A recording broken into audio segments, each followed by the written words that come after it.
اور اہل بیت ہیں۔ صحابہ کرام اور اہل بیت کے عنوان پر تمام مکاتب فکر کے درمیان کوئی اختلاف نہیں پایا جاتا۔ ہم سب کے سب صحابہ کرام کی دفاع اور مدح میں یکجا ہیں، اور صحابہ اہل بیت کی عزت اور ناموس کے لیے ہم میدان عمل میں ہیں، اور اس کے لیے ہم کسی کمپرومائز کے لیے تیار نہیں ہیں۔ رہی بات صحابہ کرام کے گستاخ کے حوالے سے کہ جو صحابہ کرام کا گستاخ ہے یہ بھی ہمارا مشترکہ معاملہ ہے، یعنی مدح صحابہ بھی ہمارا مشترکہ معاملہ ہے اور دفاع صحابہ بھی ہمارا مشترکہ معاملہ ہے۔ یعنی جب صحابہ کرام کی توہین ہو رہے ہو تو یہ توہین کرنے والے کی شرعی حیثیت کیا ہے؟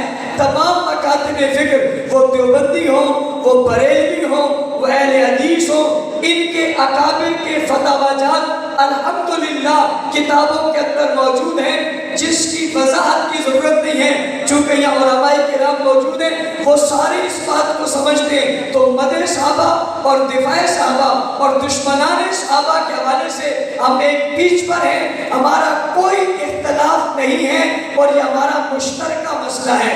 لہٰذا جب پاکستان کی قومی اسمبلی میں ایک بل آیا اور وہ بل ناموس صحابہ اور اہل بیت کے عنوان سے آیا تو وہ بل ترمیمی بل تھا، وہ کوئی نیا بل نہیں بنا۔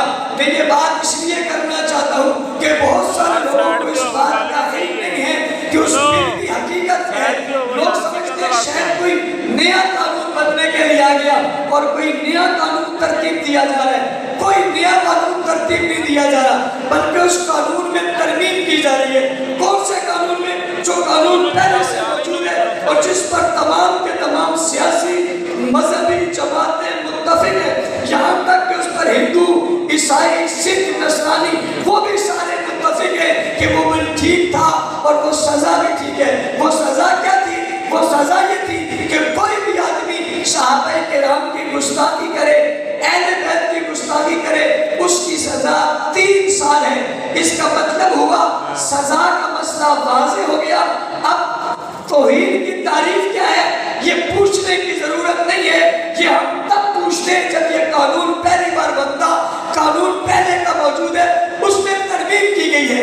اب سوال یہ پیدا ہوتا ہے کہ قانون پہلے سے موجود ہے، اس میں ترمیم کی کیا ضرورت پڑی؟ ان وجوہات کو بھی تلاش کر لیتے اور ان پر بھی نظر ڈال لیتے کہ قانون پہلے سے موجود تھا، ترمیم کی ضرورت کیوں پڑی؟ ترمیم کی ضرورت اس لیے پڑی کہ 3 سال کا سزا کا قانون تھا۔ ایف آئی آر درج ہوتی تھی، ایک دن گستاخی کی، ایف آئی آر درج ہوئی، ملزم گرفتار ہو گیا، مجرم گرفتار ہو گیا، اور گرفتار ہونے کے بعد صبح اس کی جو ہے ضمانت ہو گئی، اس لیے کہ یہ سزا قابل ضمانت تھی، اور وہ باہر آ گیا اور وہ ایک نئی گستاخی کے لیے راستے تلاش کرنے لگا۔ جب وہ گستاخی کر کے باہر آیا تو اپنے گستاخ مذہب میں وہ ہیرو بن گیا اور ان کے استقبال ہو گئے کہ جناب اس نے قربانی دی ہے، اس نے اہل بیت کی شان بیان کی ہے اور اہل بیت کے منکروں پہ نعوذ باللہ اس نے لعنت بھیجی ہے، بڑا جواب مرد ہے اس کو۔ تو اس کی وجہ سے گستاخی کا سلسلہ بڑھتا چلا گیا۔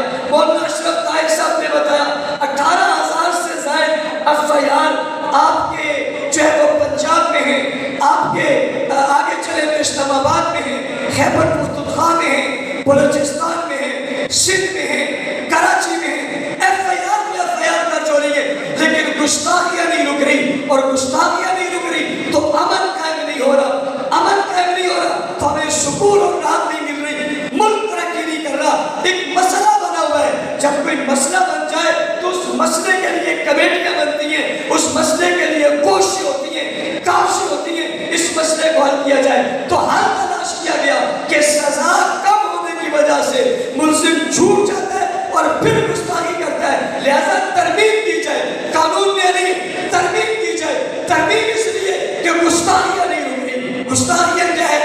میں تفصیل میں اگر کتابیں بہت ساری لاتا تو یہ ٹیکسٹ بھر جاتے، ایک ایک کتاب کھولتا، حوالہ پیش کرتا، علماء کرام آپ کی اور میری چیزیں نکل جاتی، ہم رونے لگ جاتے، ہمارے کلیجے پھٹنے کو آ جاتے۔ اتنی توہین اصحاب رسول کی اس ملک میں لٹریچر میں موجود